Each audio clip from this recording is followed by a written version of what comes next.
vamos a dar inicio a la sesión que va a quedar materialmente grabada.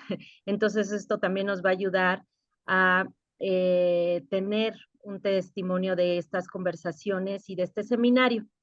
Empezaría diciendo cómo decidimos o lo que decidimos ponerle este nombre, que es Ilnamiki en náhuatl, que significa recordar, acordarse de algo, encontrarse desde el corazón. Y es un concepto amplio que permite pensar en la memoria, en el no olvido, en los recuerdos, en cómo se recuerda, desde dónde. Y bajo este término, como decía Jerónimo, la UAM Xochimilco, la Universidad Autónoma Metropolitana, pues hemos empezado esta aventura del Seminario Internacional sobre Memoria, Materialidad y Archivo, cuyo objetivo central es generar espacios de diálogo, de discusión y análisis entre personas que desde diversos ámbitos y disciplinas, no solo el académico, que eso nos gustaría resaltar, se dedican al estudio, la creación, la preservación y la difusión de la memoria, los archivos y todas aquellas formas de materialidad. Entonces, este seminario que empieza virtual, pero que también nos gustaría tener sesiones presenciales, pues quiere construir una red de investigación, creación de la memoria, el archivo y todas las dimensiones de sus materiales, políticas, tecnológicas, el territorio de lo sensible también.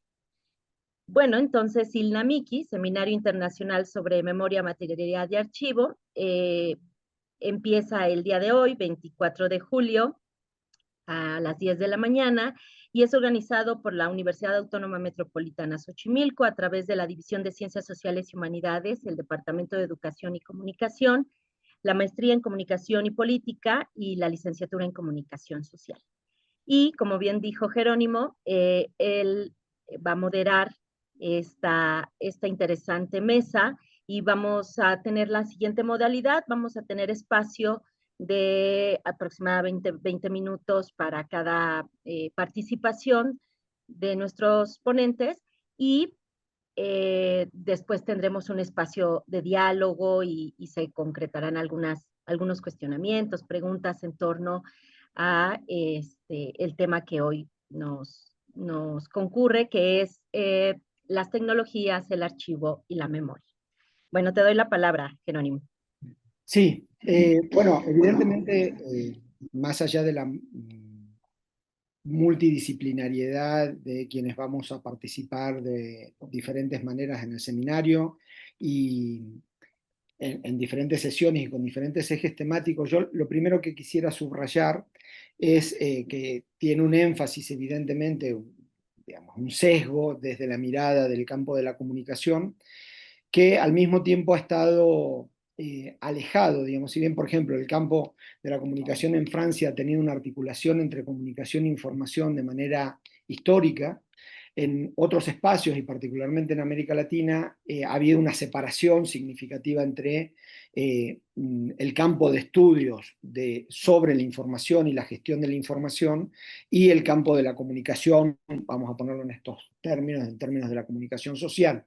Pero que además ahora no solo nos alcanza con esas dos vertientes, sino que también requerimos de otras miradas para entender, digamos, desde un lugar de impacto de la digitalización y cómo eso viene alterando, digamos, de manera significativa los procesos de generación, circulación de la información y cómo eso está afectando en definitiva también en esta materialidad que dos de nuestras investigadoras son especialistas en historia, ¿no? Que tenía un lugar específico desde la historia reflexionando sobre el archivo como un lugar estratégico para pensar una herramienta que al mismo tiempo se constituye en una problematización metodológica y entraña preocupaciones o problematizaciones de orden epistemológico, también empiezan a anudarse a una serie de problemáticas que tienen que ver evidentemente con la memoria y los usos de la memoria, pero que también aterrizan en lo material, ¿no? Y es algo, en este caso, por ejemplo, con Carlos Scolari, es una conversación que ya viene abriendo desde hace algunos años sobre que lo material importa, y esto, digamos, paradigmáticamente viene impulsado desde la digitalización. Entonces, en esas coordenadas amplias, al menos desde el campo de la comunicación, exige un reajuste de nuestras coordenadas de investigación y también de formación que nos vincule con otras aproximaciones, pero que también nos permita reestructurarnos en el campo de la comunicación en torno a esta problemática que nosotros hemos triangulado entre memoria, materialidad y archivo, que es un área que no dominamos, digamos que con la cual coqueteamos de múltiples maneras, pero que nos interesa sí comenzar a problematizar y a involucrarnos de manera con muchos más fundamentos, diría. Entonces, en ese sentido, esto es lo que pretendemos con un seminario multidisciplinar encarnado en las investigadoras e investigadores que, que hemos invitado y que de entrada nos interesa recuperar su experiencia en torno a esta articulación, que por supuesto tiene que ver con sus formaciones, tiene que ver con su experiencia de investigación particularmente, pero también con las problematizaciones que vienen haciendo en diferentes espacios con alguna o algunas de estas dimensiones que está interpelando el seminario, y desde ese lugar nos interesa que hagamos una primera aproximación. Entonces la intención, como decía Susana, es que tengamos desde estas miradas particulares una primera aproximación de unos 15 minutos, 20 minutos, para después poder entrar a una conversación más horizontal a partir de las participaciones de quienes nos acompañan y si no a partir de la moderación. Entonces, si bien son suficientemente conocidas y conocidos, quiero hacer una primera aproximación a quienes hoy van a tomar la palabra y van a dar lugar a la inauguración de este seminario. Comienzo con Marina Barone, que entre otras cosas es egresada de la UAM Xochimilco, pero no de comunicación social, sino que viene de ciencias y artes para el diseño, y a partir de ahí, digamos, tiene una relación necesaria con la comunicación, pero toda su investigación se ha desarrollado fundamentalmente es profesora, investigadora, doctora en historia por la UNAM, ¿no? De historia del arte, es investigadora del Instituto titular del Instituto de Investigaciones Bibliográficas de la UNAM. Ahí tiene un seminario puntualmente interdisciplinario de bibliología, y a mí me encanta el trabajo que hace sobre las imprentas en América, pero digamos, ha desarrollado una investigación mucho más amplia, y a partir de ahí forma parte también y cofundó la Red Latinoamericana de Cultura Gráfica, es miembro nacional del Sistema Nacional de Investigadores de la CECIT ahora, ¿no? Nivel 3, y tiene sus líneas de investigación están en torno a la historia del libro, la edición, la tipografía, la cultura visual y material del libro en América Latina y las relaciones entre el libro, la bibliografía y el género. Y, bueno, evidentemente tiene una cantidad de publicaciones que ustedes pueden acceder a partir del espacio digital para conocer más de sus trabajos. La segunda investigadora que nos acompaña, Cecilia Sandoval, es también doctora en Historia por la Universidad Iberoamericana. Ha impartido clases de Historia Contemporánea e Investigación. Nos interesó fundamentalmente que en 2007 fundara el Archivo Histórico de la Escuela Bancaria y Comercial y su museo, que son espacios con los que hemos coqueteado, insisto, desde el campo de la comunicación, pero que nos resultan siempre, digamos, de una manera o de otra, extraños, ¿no? O forzados en nuestras conversaciones. Actualmente es académica de la Universidad Iberoamericana y responsable de las colecciones resguardadas del área de acervos históricos de la Biblioteca Francisco Xavier Clavijero, que es una biblioteca por otro lado extraordinaria, donde colabora en el diseño y estrategia del proyecto de digitalización y sistematización de sus diferentes archivos, así como en la curaduría de diversas exposiciones vinculadas a la historia institucional y resguardos en el área. También tiene una amplia producción bibliográfica en artículos y libros, entonces los invito a que consulten su trayectoria de manera más sostenida. Y para, digamos, cerrar esta presentación, Carlos Escolari que es catedrático de Teoría y Análisis de la Comunicación Digital Interactiva en el Departamento de Comunicación de la Universidad Pompeu Fabra de Barcelona. Tiene un doctorado en lingüística, hizo, digamos, toda una aproximación desde la semiótica, digamos, con sus primeros estudios en la Universidad de Bolonia, en Italia, y, digamos, aunque le cueste reconocerlo, es rosarino de pura cepa, y por supuesto tiene una serie de aproximaciones que han ido alimentando la comunicación en sí, específicamente en el campo de la comunicación, que se ha materializado en una serie de publicaciones que van de la ecología de los medios a la evolución de los medios, en el plano sincrónico y diacrónico, pero también, digamos, ya impulsando esta investigación en torno a la materialización y coordinando el grupo de historia, ¿no? Y representando a Iberoamérica en la ICA, ¿no? Tiene un papel cardinal y por eso también nos interesaba que se involucrara en este proyecto de seminario internacional. Pero a partir de ahí, Carlos ha explorado desde sus primeras investigaciones, sobre todo en torno al trabajo que hizo en su tesis doctoral, que se materializó en el libro Hacer Clic, que tiene que ver con, digamos, un juego de interfaces desde su trayectoria profesional como diseñador en el ámbito digital, pasando por la reflexión en torno a las interfaces gráficas y desde ahí fue anudando una conversación que también se materializó en el libro Interfaces, si bien es un concepto y una problematización teórica que ya venía de otro tiempo, y por supuesto un gran habilitador de conversaciones y puentes con la literatura y la producción anglosajona, que no siempre tenemos por lo menos actualizada en América Latina, fundamentalmente en torno a las trayectorias de el impacto de la transmedialidad en los procesos de producción, circulación, consumo de narrativas y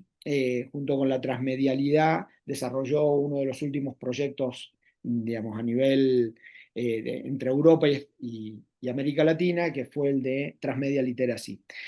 Ahora Carlos siempre tiene una investigación nueva, ¿no? Ya nos contará, y particularmente nos interesaba también en estos desplazamientos que ha ido teniendo este énfasis también con la materialidad, ¿no? Entonces, establecidas estas primeras aproximaciones que siempre son injustas y que no dan cuenta de vastas y ricas trayectorias de investigación y de formación, quisiera comenzar, si les parece bien, con las presentaciones de cada uno. Entonces podríamos pensar, si te parece bien, Marina, arrancamos contigo. ¿Sí? Bárbaro, Entonces, sí. tienes Mu- la palabra. sí. Muchísimas gracias. Bueno, saludos a todas y a todos. Como es de rigor, quiero empezar agradeciendo la invitación que hizo Susana hace un tiempito, bueno, y a ti también, por supuesto, a participar en la sesión inaugural de este seminario. Em, y quiero empezar agradeciendo el hecho y decir que desde la primera invitación a mí me suscitó como una catarata me concitó una catarata de reflexiones y de asociaciones, algunas más libres que otras. Quiero decir que voy a exponer o voy a abordar esta primera intervención a partir de tres vertientes o tres ejes. La primera que quiero mencionar es la dimensión afectiva, la segunda es la dimensión lingüística con sus derivas epistemológicas, al menos las que me pueden llegar. Y la tercera sería una dimensión más social y política, es decir, ya como una incidencia práctica, académica y profesional de lo que para mí me detonó el seminario. En la parte afectiva, me parece muy importante reflexionar sobre el momento en que surge este seminario.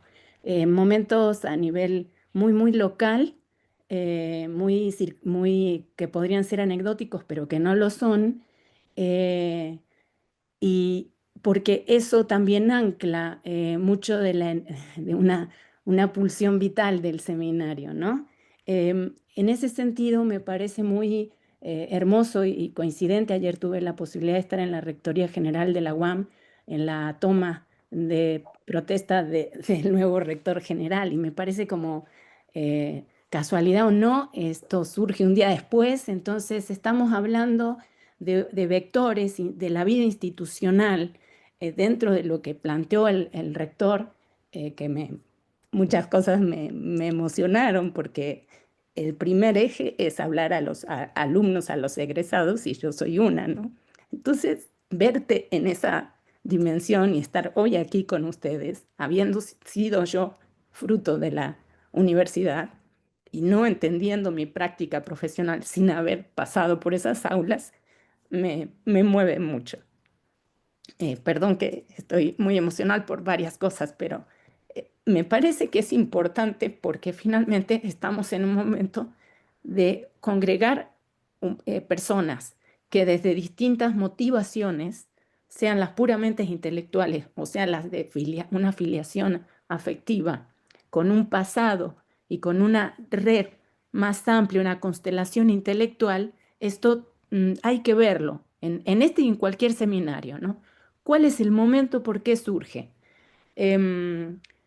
Por otro lado, me parece un trípode precioso el pensar la memoria, la materialidad y el archivo. Se podrían haber agarrado otras expresiones, pero creo que es un trípode precioso, es un trípode muy sugerente, muy proteico, y que sin duda va a dar para bastante. Por otro lado, en el campo de lo emocional, también creo que el espacio que se está creando también se puede ver como un síntoma. ¿Por qué necesitamos crear un espacio para hablar de cosas que podemos hablar en otros espacios o con otras personas? Síntoma de qué momento de la vida institucional, y luego ya a nivel de matrioshka o de círculos concéntricos, ¿qué nos dice eso del momento social de la academia en México y del momento cultural y político a nivel internacional? Entonces, no sé, si tuviéramos la posibilidad de tener un observatorio de cuántos seminarios surgen en las universidades públicas de México y la región, o al menos de las de habla hispana en este momento, con este anclaje, creo que sería un termómetro interesante para ver, inclusive para plantear una ruta a futuro en un sentido reticular, de cómo este mismo seminario puede no solo ampliar los temas, sino con quién va a dialogar a futuro. Porque pensar en la perspectiva del diálogo a futuro es una obligación del nacimiento de este seminario, para no hacer lo que pasa con muchos espacios académicos, que luego terminan siendo muy autorreferenciales y muy onanistas, ¿no? Entonces eso, digamos, para pasar al segundo núcleo que me interesa, que es la dimensión lingüística, me parece interesante que de entrada se está planteando como un seminario internacional. Esto tiene obviamente plantea unos alcances, o al menos una expectativa de alcance, que también luego va a haber que materializar, valga la redundancia del segundo de los temas, porque se plantea, queremos tener una presencialidad, pero esto yo lo veo contradictorio con el hecho de que se plantee ser internacional. Entonces, no tiene que no haber contradicción, de hecho creo que es muy fértil también que haya contradicciones, pero yo después de la pandemia me he hecho una fanática recalcitrante de la virtualidad, porque es una garantía de supervivencia, de diálogos, que las condicionantes financieras y de movilidades muchas veces impiden o cercenan. Pasando más a la parte, a lo que denominado como dimensión lingüística, básicamente me voy a limitar a una cosa que hago, que he hecho siempre, porque mi libro preferido de toda la vida ha sido el diccionario, de toda la vida. Pero como ahora estoy en la Academia Mexicana de la Lengua, tengo también ese parapeto de que puedo recurrir permanentemente a la cuestión etimológica. Y entonces, si pensamos en estas tres palabras, ¿con qué las podemos vincular en términos muy literales? Las tres palabras indican definiciones explícitas o nombran cosas de manera literal, pero a la vez implican lo que no nombran, ¿no? Es decir, hay una parte visible de la definición del seminario que a la vez marca un territorio o por oposición o por antónimo de aquello que en teoría no va a estar. Y esto es importante también comentarlo porque son estas fronteras o límites, que también es un lema muy recurrente de la UAM, que es una universidad que está en las fronteras del conocimiento, que de alguna manera va a haber que disectar o limitar hasta qué entra y qué sale dentro del seminario, porque creo que también hay que ser ortodoxos en el, bueno, no sé si la palabra es muy amable, pero sí tener el prurito de que el que mucho abarca poco aprieta, entonces de repente también hay tener cuidado con eso de que sea muy interdisciplinario, que luego es todo, pero que no es nada. Al pensar en esas palabras, el primer sinónimo directo, digamos, de memoria podría ser evocación, retención, mención, recordar, pero también hay unos costados un poco más metafóricos, que son la memoria, se recuerda aquello que implica fama o popularidad o que tiene una cierta reiteración en la recordación, que se va poniendo como hitos o como mojones de anclaje cultural, inclusive patrones compartidos de sociabilidad. Pero también la memoria, es curioso, en este caso se puede desdoblar a aspectos muy concretos materiales. Memoria en términos de resumen, relación, en términos de un documento escrito. Es un tipo específico de registro documental que se puede preservar. Voy en este momento a mencionar las dos facetas, lo que se dice y el antónimo, porque creo que acá tenemos un juego muy rico también. Obviamente los antónimos directos serían olvido o amnesia o pérdida de capacidad de recordar o de retentiva. Y creo que acá tenemos un primer gran dilema respecto de la memoria. Es como si viéramos que es el costado bueno de la cuestión cuando el olvido tiene una función social. Y sobre esto me voy a detener después. En función de la materialidad, creo que, bueno, todos estamos acá bastante conscientes de que estamos viviendo desde el punto de vista interdisciplinario, así como hubo un giro visual o un giro lingüístico, estamos en el giro material. Creo que además habilitado justamente por la virtualidad, ¿no? Que es curioso porque parece una contradicción.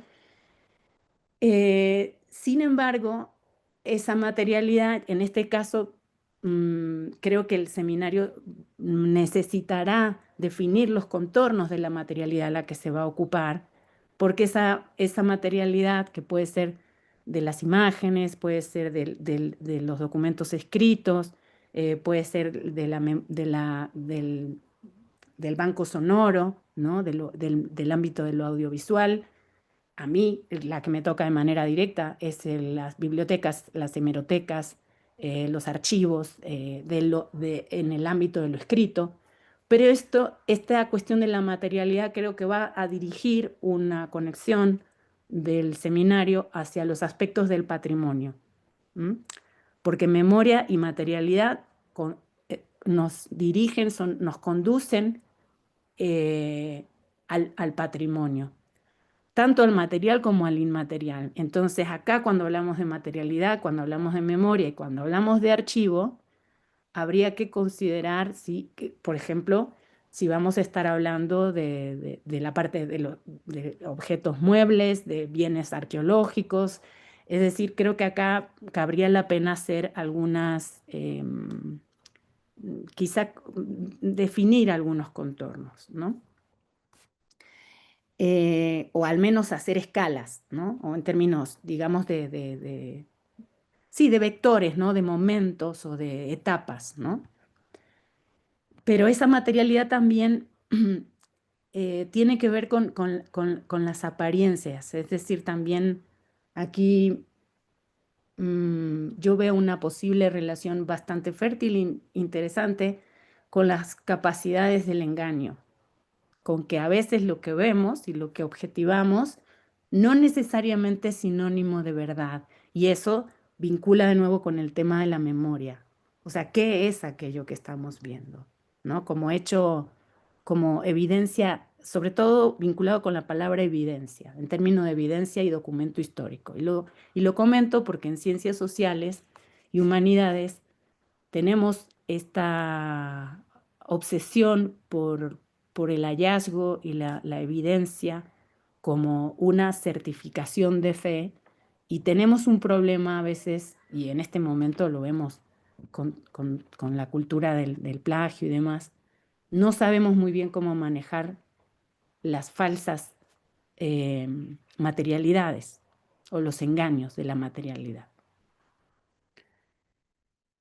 Y por último, en este como antónimos, además de lo material e inmaterial, que creo que lo digital va por lo inmaterial, aunque tiene su propia materialidad, me gustaría traer a colación un aparente antónimo de lo inmaterial, que es lo espiritual. Y creo que la memoria de lo espiritual valdría la pena también considerarla. En ciencias sociales, si bien hay bastante trabajo sobre historia de las religiones y cuestiones de espiritualidad, creo que en el vector de archivo, memoria y materialidad, no estoy tan segura que incluyamos de manera tan natural la espiritualidad. Y lo quiero dejar ahí a colación. Sobre todo en tradiciones culturales como las latinoamericanas, donde las espiritualidades son una realidad tangible de muchas sociedades y culturas y comunidades y pueblos, ¿no? Por último, me voy a enfocar al tema de la dimensión política y social. Yo, como se mencionó en mi presentación, yo me formé como diseñadora de la comunicación gráfica y fui y primariamente productora de objetos materiales, libros, ¿no? Imágenes y libros. Son objetos tridimensionales de reproducción iterativa que tienen una condición, su fisicalidad implica una serie de dilemas de la conservación, de la preservación, en su forma determinada y además en su contenido. Y esto tiene que ver también con el archivo, ¿no? Con la potencialidad de dónde van a estar esos documentos. Después, porque en realidad yo lo que quería estudiar era antropología, fui haciendo otras cosas, hice el posgrado en diseño industrial, en teoría e historia del diseño, y luego mi doctorado en historia del arte. Pero esto me llevó a ver de manera más explícita los problemas del acopio sistemático del conjunto o los sistemas de conservación de la memoria en bibliotecas y archivos. Y en última instancia, y a los fines de este espacio, me interesa mucho decir que mis inquietudes fueron más en función de las tecnologías de la palabra, considerando en primera instancia la escritura como la tecnología primaria de la palabra. Tecnologías de escrituras vinculadas también con la comunicación visual y gráfica. Y acá hay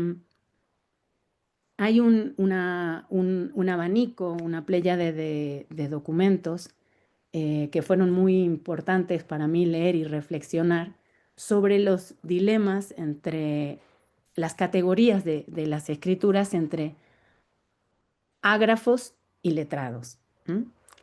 Y esto lo traigo a colación porque hay un conjunto de autores, desde Giorgio Cardona, obviamente Armando Petrucci, Jacques Goudy, David Olson, que reflexionaron sobre las funciones y los usos de la escritura como vehículo principal para el acopio de la memoria en ciertas comunidades tradicionales y pueblos.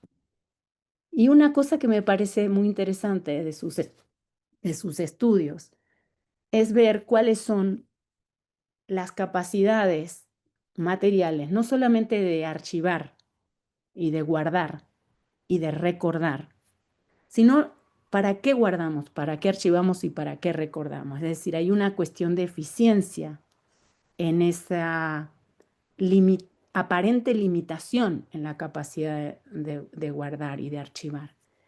Y ellos, varios de estos autores mencionan que pueblos ágrafos son muy eficientes en qué memorizan y qué guardan. Guardan aquello que es funcional para la supervivencia social.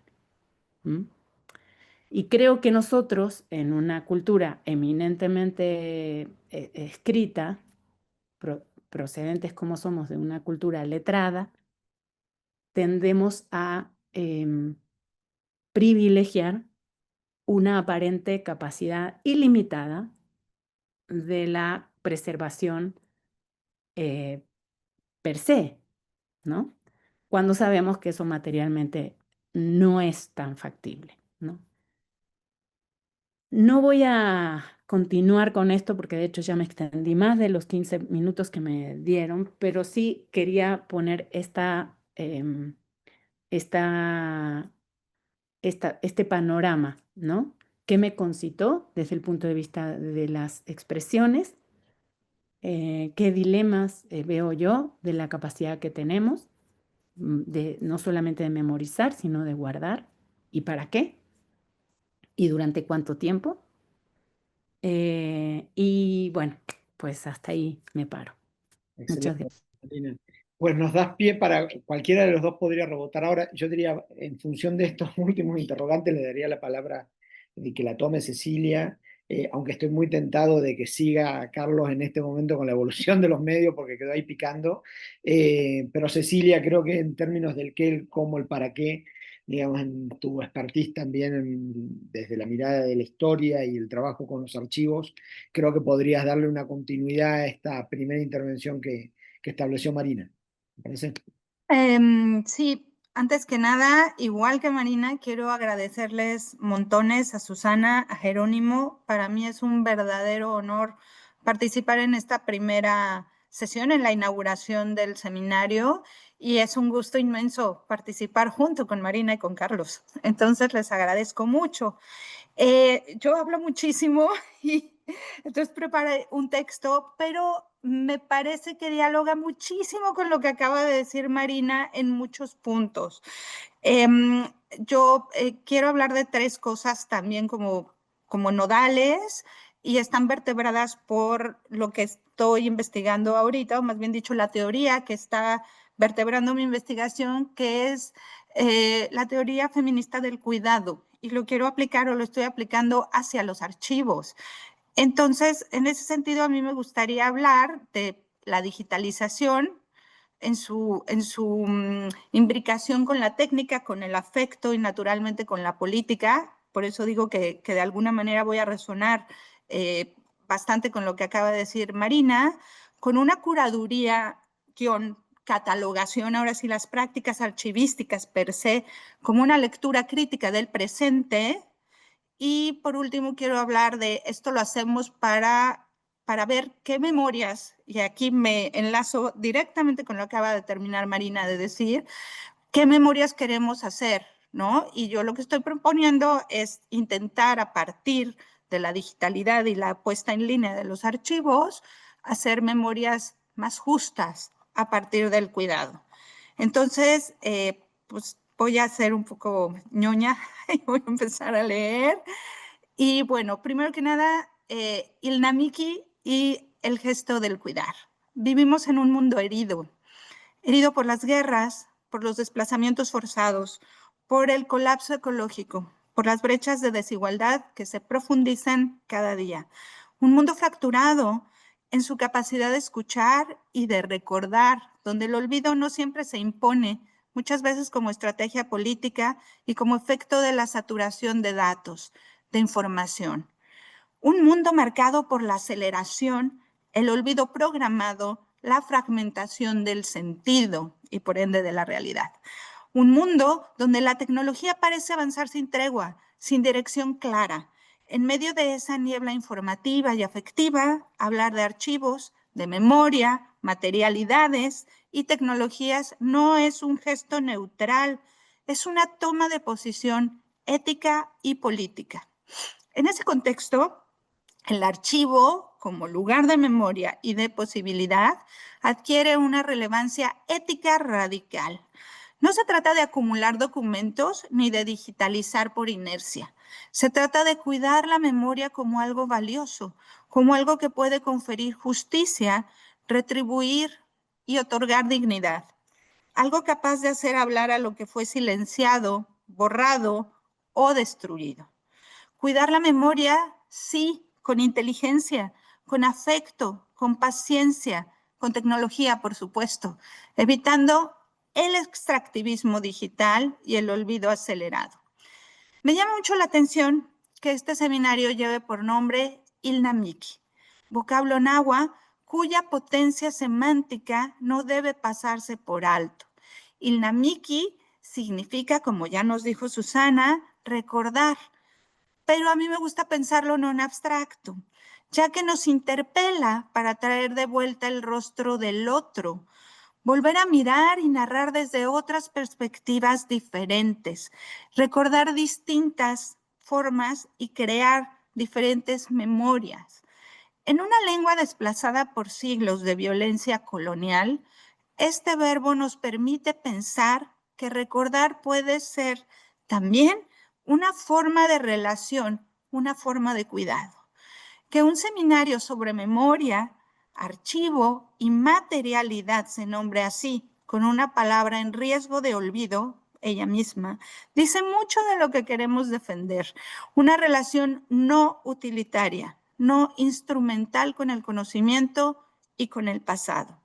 Una relación basada en la resonancia, la afinidad e, insisto yo, en el cuidado. Propongo entonces que esa palabra Ilnamiki en mi lectura signifique también archivo.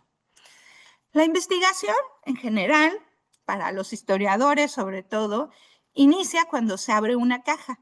No una caja cualquiera, sino una caja que ha sido clasificada y que ya tiene su etiquetita, su rótulo, que ya fue conservada. En su interior vamos a encontrar un conjunto de documentos agrupados bajo una categoría ambigua, parcial, quizá provisional. La etiqueta dice, en el caso que voy a hablar del archivo de Ana Victoria Jiménez, marchas.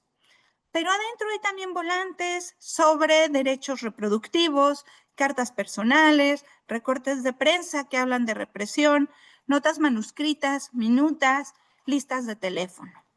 ¿Qué une todo eso? La autora, o sea, Ana Victoria Jiménez, que fue la que juntó todo, el contexto, yo, mi mirada como investigadora, ¿qué estoy buscando? ¿Qué necesito digitalizar? ¿Puedo digitalizarlo? ¿Debo digitalizarlo? ¿Qué me dice este documento? Si es que me dice algo.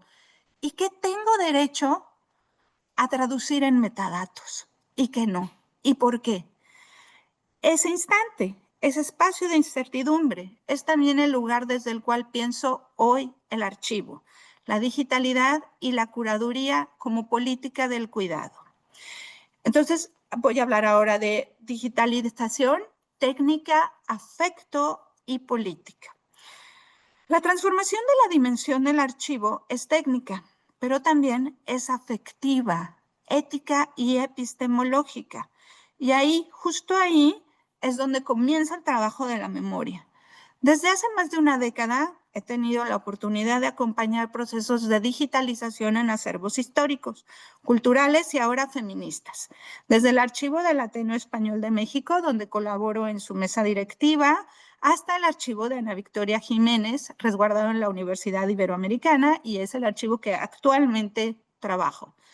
Cada uno exige preguntas específicas: ¿qué se digitaliza primero? ¿Cómo se nombra? ¿Qué no se puede digitalizar? ¿Qué se borra y qué se fija en el proceso? Y finalmente, ¿qué se activa con la puesta en línea? Son cosas totalmente diferentes, si bien están vinculadas. Y para continuar, propongo una pequeña torsión teórica. Tomo la noción benjaminiana de Walter Benjamin, del aura en la reproducción técnica del arte, y la traslado a la lógica del archivo. En lugar del aura artística, hablo de una aura epistemológica que se traduce en esa supuesta verdad que habita en el documento, su carga simbólica y su potencia como dispositivo de poder. Aquí me parece que entronco muchísimo con lo que acaba de decir Marina.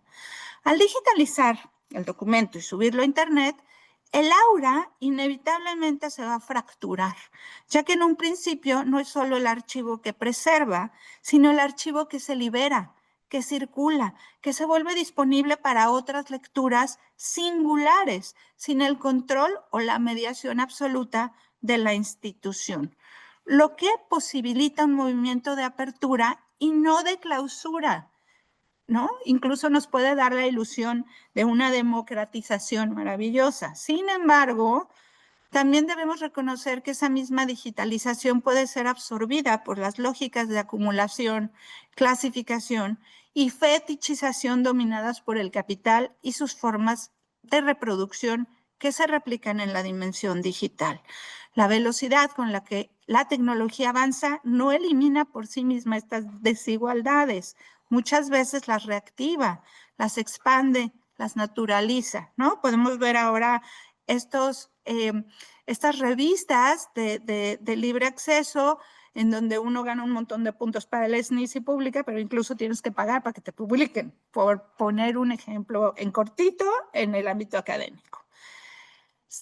Pero bueno, sigamos con las posibilidades. La digitalidad ofrece muchas nuevas, sí, pero también se inscribe en un campo de disputa donde la memoria puede ser extraída, comercializada o reducida a datos de consumo. Por eso es tan urgente una mirada crítica y situada. El soporte, por supuesto, condiciona, pero una mirada postcustodial, estoy hablando en teoría archivística, como la que han propuesto Terry Cook, Brian Broadman, Verne Harris o Michelle Caswell, nos permite ver el archivo no como un objeto fijo, sino como una reacción viva, como una tecnología relacional.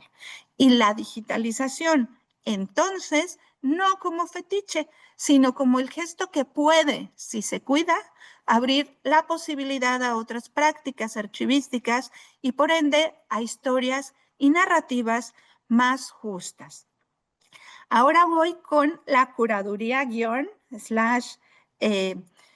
catalogación como lectura crítica del presente. El archivo dota de sentido a la realidad y la forma en la que lo hace depende de nuestras decisiones éticas, políticas y conceptuales que se toman en el presente. Ordenar, clasificar, seleccionar, rotular, describir. Cada una de estas acciones implica una toma de posición. En catalogación y curaduría no hay neutralidad, nada es inocente. Hay decisiones que otorgan valor, que configuran sentidos y por ende que excluyen o que permiten emerger. Por ello, propongo pensar la curaduría, catalogación o tratamiento de archivo como una forma crítica de lectura del presente. Un acto que puede ser profundamente reparador si se hace con conciencia del poder que implica visibilizar lo silenciado, cuestionar lo jerarquizado, abrir otros vínculos posibles entre los documentos, pero también entre los tiempos. Este acto consciente vela y desvela silencios, afectos, contextos. Descontextualiza y recontextualiza, invita a imaginar. En ese sentido, podríamos pensar también que nociones como la fabulación crítica o la imaginación histórica, depende en qué cancha nos estemos situando, sin perder de vista que toda lectura curatorial puede ser también una lectura contrapelo, como propone Benjamin, o incluso una lectura contraarchivo, como ha sugerido Saidiya Hartman. Desde ahí, la curaduría y la catalogación pueden ser prácticas que abran, provoquen y conversen, que es lo que está haciendo este seminario. Impulsos para otras formas de conocimiento y de cuidado. Ahora quiero empezar a concluir y quiero hablar de memoria y justicia a la luz de la lámpara que he cargado en esta presentación, que es el cuidado. Si aceptamos que la historia construye afectos y que el archivo es el lugar donde esos afectos recorren sus documentos, sus secciones, sus series, y también donde queda el rastro de lo no dicho, de los silencios, de las borraduras, la pregunta clave sería ¿cómo cuidamos?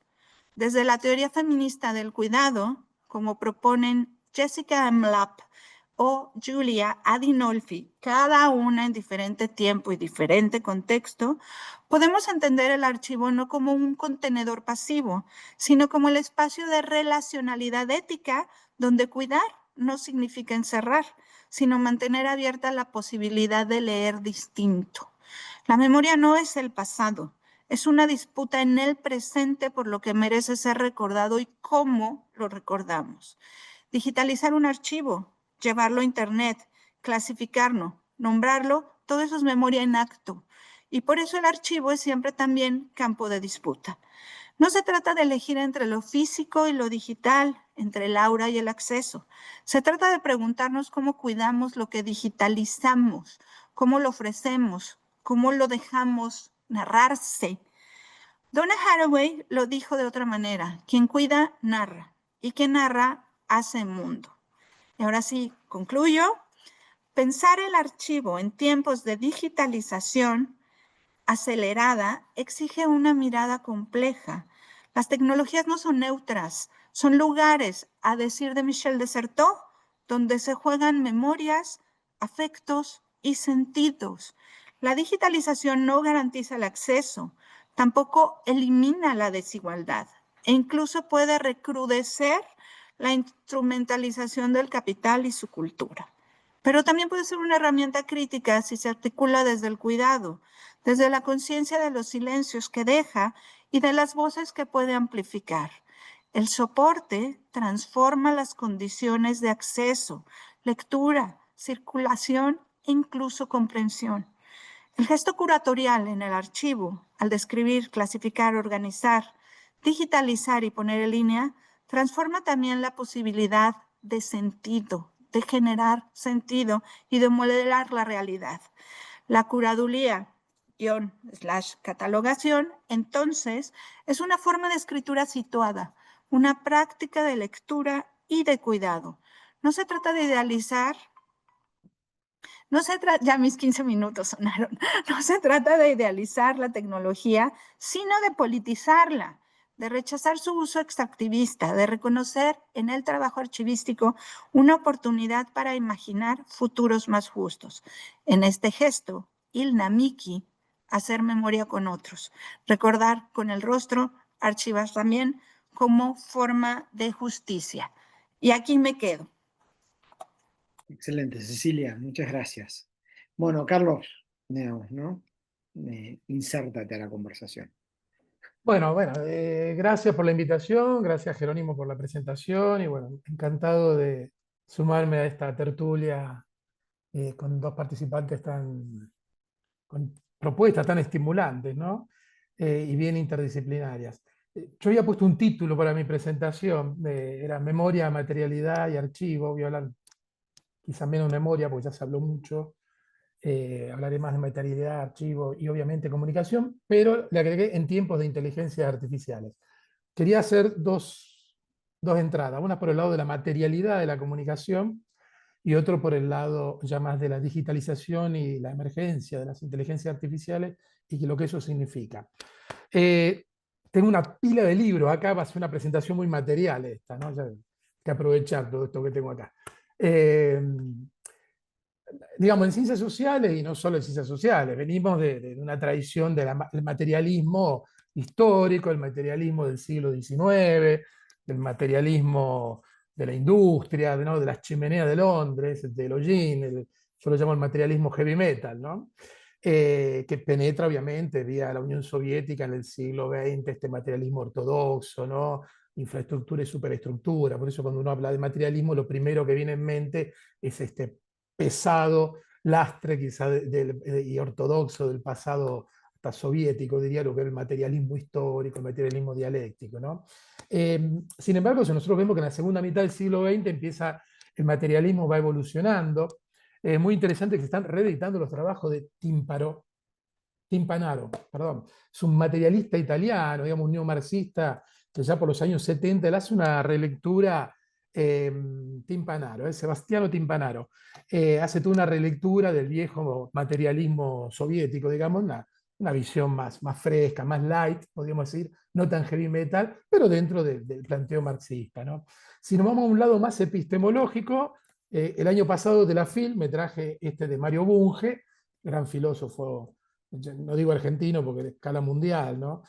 Materialismo y ciencia, donde él hace todo con la escritura clara y es una máquina pensante. El Mario Bunge va explicando lo que significa realmente el materialismo cuando entra en la epistemología, alejándose del heavy metal, digamos, y entrando en un pensamiento más operativo, más metodológico. Y hoy, como se mencionó antes, también entramos en la época de los nuevos materialismos. Yo creo que esto es de la cosa más interesante. Hay toda una nueva reinterpretación del concepto de lo material que se aleja de esta cosa ortodoxa, heavy metal soviética, para enganchar con toda una nueva sintonía, con unas nuevas sensibilidades, unas nuevas materialidades, que tiene mucho de táctil, ¿no? Aquí para mí la referencia son los libros que está publicando la editorial Caja Negra en Argentina, que son muy conocidos en América Latina, también tienen mucho peso acá en España, que son los libritos, la colección de libritos blancos, ¿no? Por ejemplo, uno de los libros para mí más interesantes es la traducción de Jane Bennett, el Materia Vibrante, una ecología política de las cosas. Ya acá desaparece ese marxismo heavy metal que mencioné antes y nos vamos a toda la materialidad. Y esto se engancha obviamente con todo lo que es la discusión sobre el antropoceno, los fósiles que estamos generando de cara al futuro, la contaminación, las extinciones, etcétera, etcétera. Un autor que no mencioné de finales del siglo XX, pero que nos toca muy de cerca, es Raymond Williams, que desde los estudios culturales, él también, digamos, abordó el tema del materialismo, con alguna referencia al pasado, pero muy metido en la cosa nueva. Pero esto, digamos, es lo moderno, esto es lo nuevo. Y yo creo que acá hay todo un filón de discusión que incluso dialoga de manera frontal con los estudios de comunicación que ahora iré mencionando. ¿Cómo entra esto, los nuevos materialismos, en los estudios de comunicación, la investigación en comunicación? Bueno, yo creo que todos los que venimos de la comunicación somos hijos y nietas, hijos, nietos, nietos del giro lingüístico. Estamos todos marcados por esta gran revolución, ¿no? de empezar a hablar del signo, de la década del 60, ¿no? El libro de Rorty es del 67-68, donde él pone un poco negro sobre blanco esta idea de que estamos en un giro lingüístico, ahí empiezan todas las teorías sobre el discurso, la semiología, el deconstruccionismo, Foucault, ¿no? Poner el texto, la discursividad al centro de toda la agenda de investigación. Y yo creo que eso nos llega hasta nuestros días. Los estudios, los efectos de la comunicación, el Big Data que hacemos hoy, es análisis textual, es análisis del contenido, es análisis de los discursos, serán cuáles, será cuánti, pero estamos siempre trabajando en esa dimensión. Hay una tradición materialista en los estudios de comunicación, no hablemos del marxismo, hablemos más cercano a este lado, a la materialidad del medio. Yo creo que sí. Yo he considerado a Marshall McLuhan, cuando dijo el medio es el mensaje, ya lo dijo todo. Atención, a nosotros no nos transforma tanto el contenido del libro, nos transforma leer libros, y lo mismo ver televisión. Y nos podríamos decir lo mismo de TikTok, nos transforma a nosotros la relación con el medio y no tanto el contenido que va pasando cada vez más rápido, ¿no? Y yo creo que ahí había una matriz material muy interesante. Quizás dentro de lo que es la ecología de los medios, Harold Innis fue un poco el antecesor de McLuhan, fue quien más trabajó esta dimensión material, por eso es un autor que yo estoy trabajando mucho. Si ya no venimos más contemporáneos, obviamente, cualquier autora que trabaje los nuevos materialismos cita a Bruno Latour, con todo su planteo ir más allá del binarismo, no es que hay actores humanos o no humanos, son todos actores, bueno, a partir de actantes, ¿no? A partir de ahí se empieza a ver un interés por lo no humano, que es también un interés por lo material. Pensando el otro día en América Latina, yo creo que hay una tradición materialista en los estudios de comunicación que tengo ganas de recuperar. Un día de esto empecé a hacer un poco de arqueología. Me vino la imagen de Néstor García Canclini en el 76 y 77, que analizaba las terracotas, ¿no? Claro, no analizaba una perspectiva antropológica, simbólica, pero estaba trabajando con materialidades, ¿no? Claro, en América Latina tenemos una tradición de estudio de la telenovela, de la radio, pero solo en algunos casos se ha metido con lo mediático duro, con la materialidad del medio. Quizá la gente que trabajó en la prensa, ¿no? Los diarios, abordó un poquito más, pero como repito lo que dije, somos nieto y nieta, hijo e hija del giro lingüístico, y lo primero que vamos a estudiar el contenido, ¿no? Es parte de nuestra deformación profesional. En las dos intervenciones anteriores, sobre todo en la de Marina, perdón, se habló de este diálogo entre la historia y yo agregaría la comunicación. Tenemos, digamos, si vamos a ver en lo que sería historia de la comunicación, la materialidad de la comunicación lo encontramos en la tradición franco-italiana. Chartier, ella mencionó a Petrucci, Cavallo, es toda una tradición entre Francia e Italia que ya desde la década del 30-40, con Lefebvre, ya comenzaron a investigar la materialidad del libro y la imprenta, y Elizabeth Einstein después se sumó, después está todo este planteo de investigación de la materialidad, de la imprenta, etcétera, etcétera.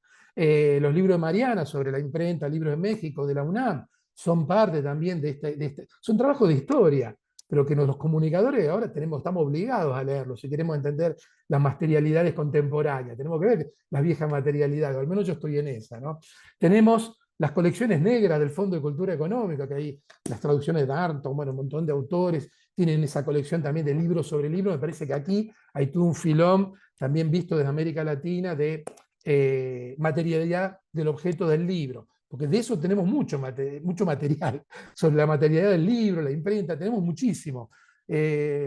Ahora se darán cuenta que hago cada vez que voy a la FIL de Guadalajara. Acá están todos los libros de la Universidad de Guadalajara sobre encuadernación, el libro antiguo, impresión libro antiguo, el papel, la encuadernación acá, el panorama histórico del libro y la edición digital. Bueno, yo veo cargado de maletas. También hay libros de la Iberoamericana, para que estén todos contentos, el arte de imprimir. Estos son mis viajes, vengo cargado con todos estos libros, que me interesa muchísimo este tema. Yo que investigo ahora la evolución de los medios, me interesa la dimensión material. En el caso español, no lo encontré, lo tengo por ahí. Hay un libro buenísimo que sacó Xavi Nueno con N. Xavi Nueno es un investigador catalán, él se formó en Harvard, ahora está en Suiza, y tiene un libro hermoso en la editorial Ciruela, en la misma colección del libro de la Irene Vallejo, que también aborda la materialidad del papiro y el pergamino, ¿no? El libro de Xavi Nueno en Ciruela, la editorial Ciruela, se llama Una breve historia del exceso de información. Es una maravilla, una breve historia del exceso de información.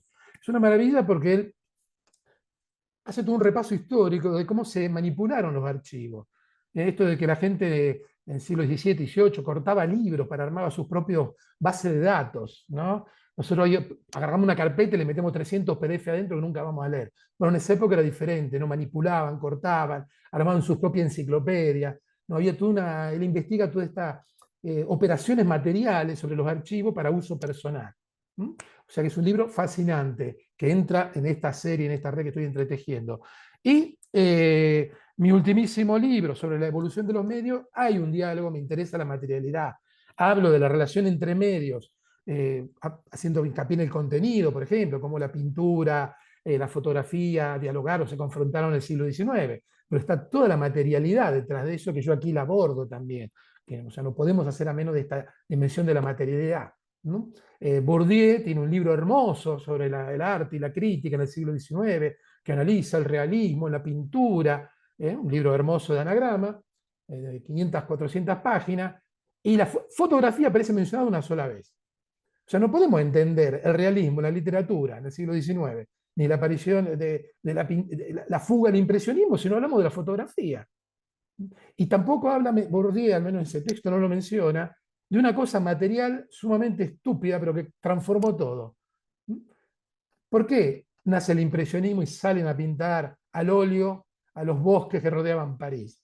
Porque alguien inventó un tubito de plomo y le metió pintura al óleo adentro. Es una cosa tan pequeñita que ha pasado bastante desapercibida. Pero a mí me interesan mucho estas materialidades. El pomito de óleo, antes el óleo venía en vejiga de cerdo, no se podía ir a pintar afuera de París con las vejigas de cerdo. Cuando apareció el pomito de plomo relleno de óleo, pudieron salir los impresionistas a pintar. Y muchos de ellos sacaban fotos y hacían los cuadros. Y alguno estaba ahí con el trípode dándole a la máquina de foto y el otro estaba al lado pintando y había diálogos, ¿no? En esta materialidad. Un pintor como Sorolla, ¿no? Podemos decir casi un postimpresionista, comenzó su carrera en Valencia pintando fotogramas. Fue a trabajar a la empresa de fotografía a principios del siglo XX, más grande de Valencia, después se casó con la hija del dueño, y empezó pintando fotogramas, ¿no? Vemos ahí todas estas relaciones peligrosas en la materialidad de los medios que para mí son fundamentales. Ya yendo a la cuestión más pura y dura teórica, Jussi Parikka está traducido en Caja Negra, tiene el libro de Arqueología de los Medios, que tiene una dimensión material brutal, todo lo que es el filón de la arqueología, y si no, la geología de los medios, que aquí se acerca más este está traducido al castellano en Caja Negra, se acerca más aquí a la materialidad, tiene un capítulo dedicado al polvo, ¿no? Entra en la discusión sobre el futuro, los futuros fósiles mediáticos, todas estas descargas basurales de computadoras que hay en África y en otros lugares, ¿no? Otro autor muy interesante, muy poco conocido en Iberoamérica, es Grant Bolmer, es una teoría materialista de los medios. Esto es materialismo puro y duro aplicado a los medios, nuevo materialismo. O sea que hay unas señales de que se está moviendo, por lo menos en el circuito internacional de la comunicación. Este otro libro de Ian Taylor y Oliver Carter es Media Materialities. Esto entra más también en la dimensión de la Media Archaeology, arqueología de los medios, materialidades. O sea que aquí están pasando cosas muy interesantes. En América Latina hay un filón muy interesante y en España sobre arqueología de los medios. Hay buenas producciones en Colombia también. O sea que aquí hay todo un campo, una red conversacional que hay que terminar de consolidar. Tenemos la dimensión arqueológica que acabo de mencionar, tenemos la dimensión antropocénica, que es todo este impacto de los medios. Aquí la referencia es la querida Kate Crawford, que ella aquí analiza la materialidad detrás de las redes sociales, la materialidad detrás de la inteligencia artificial. Cada vez que paviamos con el ChatGPT hay un consumo eléctrico y de agua impresionante. Cada vez que paviamos en TikTok, yo no paveo en TikTok, paveo en otro lugar, en Twitter, pero también hay todo este consumo eléctrico de las granjas de servidores, y en ese libro ella lo ha trabajado. Y después tenemos esta dimensión histórica. Yo creo que, bueno, las dos intervenciones anteriores, archivo e historia, hoy encajan perfectamente con el tipo de interlocutores que al menos yo y otra gente estamos buscando en el mundo de la comunicación, toda esta dimensión histórica. Y podemos hacernos toda una serie de preguntas, porque ahora me voy yendo hacia lo digital. Cuando cruzamos lo histórico, lo digital y la comunicación, yo hace años que estoy obsesionado con una pregunta. ¿Podremos leer un PDF dentro de 100 años? Porque hoy todo lo estamos digitalizando, todo lo estamos convirtiendo en PDF, lo cual facilita muchísimo la difusión del conocimiento, pero yo en los años 90 me los pasé en Italia produciendo CD-ROMs multimedia interactivos para Windows y Macintosh. Hoy no puedo ver nada de eso. Si uno no tiene una máquina del 95 con el software del 95 y un lector de CD, no puede ver absolutamente nada. Cuando yo he planteado a los ingenieros esta cuestión, dicen, bueno, como que el software nuevo puede leer el software viejo. No, mentira, mentira. Hoy podemos leer un papiro de hace 4.000, 5.000 años y no puedo leer un CD-ROM de hace 20 años, ¿no? O sea que aquí hay toda una cuestión sumamente interesante. Y aquí ya nos metemos en la digitalización, ya para entrar en la parte final de mi presentación. La digitalización, como bien decía Cecilia, trajo consigo todo un debate, una reformulación de lo que es la parte del archivo y la memoria, ¿no? Hay una cosa totalmente positiva que es, digitalizando los archivos, los ponemos a disposición de todo el mundo. Eso es brutal, uno no tiene que atravesar todo el planeta, a lo mejor para ir a ver un archivo de un museo, quién sabe dónde, y tenemos acceso online a material histórico genial, sobre todo la gente que hace historia de los medios y eso, va a encontrar muchísimo material, base de datos ya digitalizada. Y eso es genial. Pero a su vez la digitalización pone grandes desafíos, ¿no? Que tiene que ver con esta pregunta de si podemos leer un PDF dentro de 100 años, ¿no? Cuando vemos la evolución del Homo sapiens, ¿no? De la evolución de los últimos 10.000 años, hay una cosa muy interesante. Infinidad de textos que se grabaron en la antigüedad en la roca, porque eran textos políticos o religiosos muy importantes, ¿no? El código de Hammurabi llega hasta nuestros días porque un cacho de piedra negra ahí, está tallado ahí, ¿no? Digamos que muchos textos importantes que estaban destinados a durar para el futuro se perdieron. Partieron, guerras, terremotos, los reapropiaron para hacer otras cosas. Entonces, textos que fueron creados pensando para el futuro, para durar toda la eternidad, no los tenemos. Y se han encontrado textos, por ejemplo, en Egipto han encontrado en basurales, antiguos basurales, textos papiros, o mismo en Pompeya, Herculano, ¿no? Que eran de cuestión administrativa. Los historiadores e historiadoras se vuelven locos cuando encuentran esto, porque es información de primera mano sobre cómo funcionaba la economía, las escuelas, etcétera, etcétera. Y eran textos escritos en papiro que a lo mejor estaban destinados a una vida efímera, no estaban pensados para durar en el futuro. ¿Y qué pasa? Hoy hemos encontrado textos que no estaban destinados a durar, los hemos encontrado y son geniales, pero hemos perdido mucho textualidad dura, materialidad dura, que sí estaba pensada para el futuro. Y yo creo que esto es una enseñanza brutal para lo nuestro de hoy, ¿no? Yo creo que deberíamos tener bibliotecas con libros de plástico, impresos en hojas de plástico que van a durar 100.000 años porque no se degrada, y muchos textos, y los mismos textos digitalizados. A mí me parece la solución ideal, ¿no? Cuando uno ve un libro yo a veces cuando voy a Argentina, todavía hay libros de los años 80 en mi casa, los abro y están todos rotos, se caen a pedazos. Bueno, ¿por qué no si pensamos en el futuro, habría que imprimirlos en plástico, que sabemos que va a durar mucho más, ¿no? Pero digamos, son tensiones que vienen del pasado, pero deberíamos tener hoy en día, ¿no? Otra cuestión de la digitalización es que vuelve maleable el pasado. Marina hablaba de las falsas materialidades, podemos hablar de las fake news. Eso que hacía Stalin, ¿no? Que era manipular la foto, esto lo hace cualquier hijo de vecino, con un ChatGPT o con Midjourney, con cualquier inteligencia artificial, pone, saca, ¿no? Y esta irrupción de las inteligencias artificiales, que hablo siempre en plural, es otra camada de digitalización mucho más disruptiva quizá que la anterior, ¿no? Digamos que hoy los archivos que ya estaban digitalizados son los que entrenan la inteligencia artificial generativa. O sea que sin archivo no habría generación ni de texto, ni de imagen, ni de sonido. No habría ChatGPT, no habría Midjourney, no habría Stable Diffusion, no habría Sora, no habría nada. O sea que toda esa archivación digital ahora es la materia prima de las inteligencias artificiales.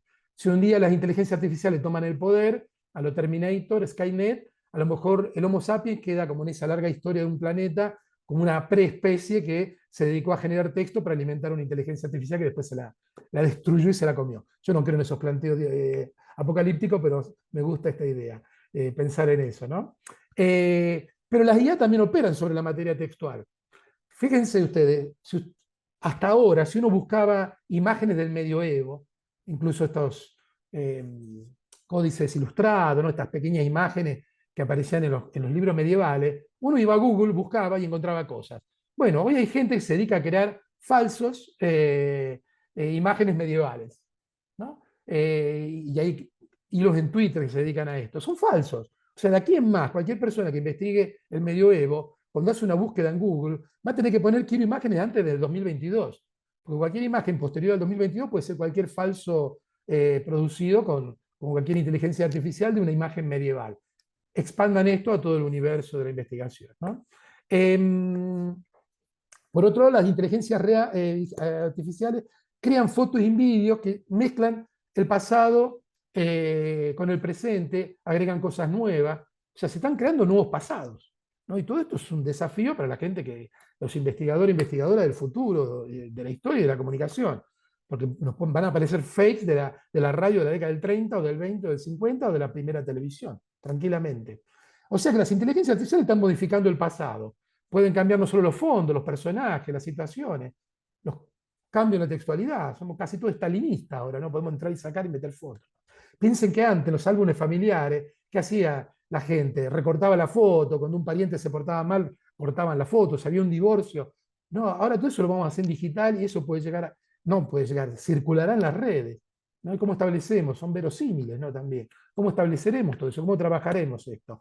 Y ya para terminar, ¿estará la memoria del pasado en manos de los algoritmos? Porque recién Cecilia decía que no hay neutralidad. No hay neutralidad de los humanos, pero tampoco los algoritmos, porque son más humanos que los humanos.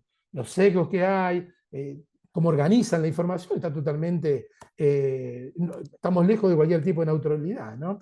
¿Tendremos memorias hiperpersonalizadas creadas por inteligencia artificial? Esto ya está pasando en las redes sociales, con los filtros burbuja y todo esto, ¿no? Nuestras propias memorias hechas a medida por la inteligencia artificial. La misma IA podría reescribir nuestras propias memorias individuales y colectivas, ¿no? Podríamos tener nuevas burbujas de filtro, quizás diseñadas por los algoritmos, donde estará nuestra memoria hecha, diseñada por los mismos algoritmos que nos conocen tan bien, o así presumen. Bien, son algunas de las preguntas, pero yo creo que este cruce entre historia, arqueología, archivo, memoria y comunicación hoy es fundamental. Y la materialidad. Está bien, yo vengo de la semiótica, está bien investigar los textos, los discursos, me encanta la retórica, pero miremos, hay una semiótica de la materialidad de los objetos, y de ahí venía Latour. Yo creo que eso tenemos que incorporarlo cada vez más en su estudio de comunicación. Me pasó un minuto. Excelente, Carlos.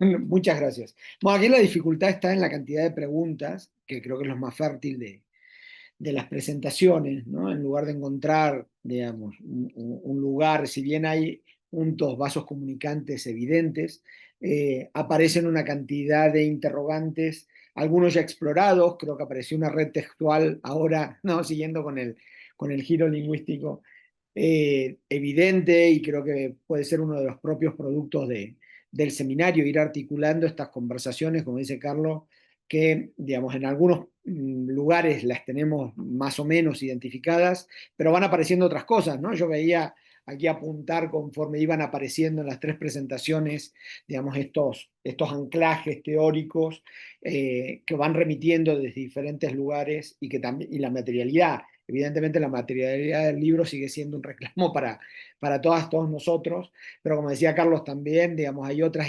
materialidades que han sido mucho menos exploradas y quizás, digamos, mucho más digamos, presentes a lo largo del siglo XX y lo que va del XXI, pero el libro sigue estando ahí, ¿no? Entonces, desde esa perspectiva me parece que tenemos para hacer muchas preguntas. Entonces, no sé si quienes están asistiendo aquí quieren, digamos, realizar alguna pregunta o algún comentario breve, y yo rápidamente creo que pondría una sobre la mesa, que creo que está sobrevolando en las tres, y que es una preocupación también por mi deformación, por mi propia línea de investigación, que tiene que ver con la dimensión de los usos, ¿no? Es decir, porque así como Carlos ha estado subrayando, digamos, este reclamo textocéntrico, ¿no? En el cual nos movemos con cierto confort, los usos también suelen ser, digamos, mucho menos explorados porque son más difíciles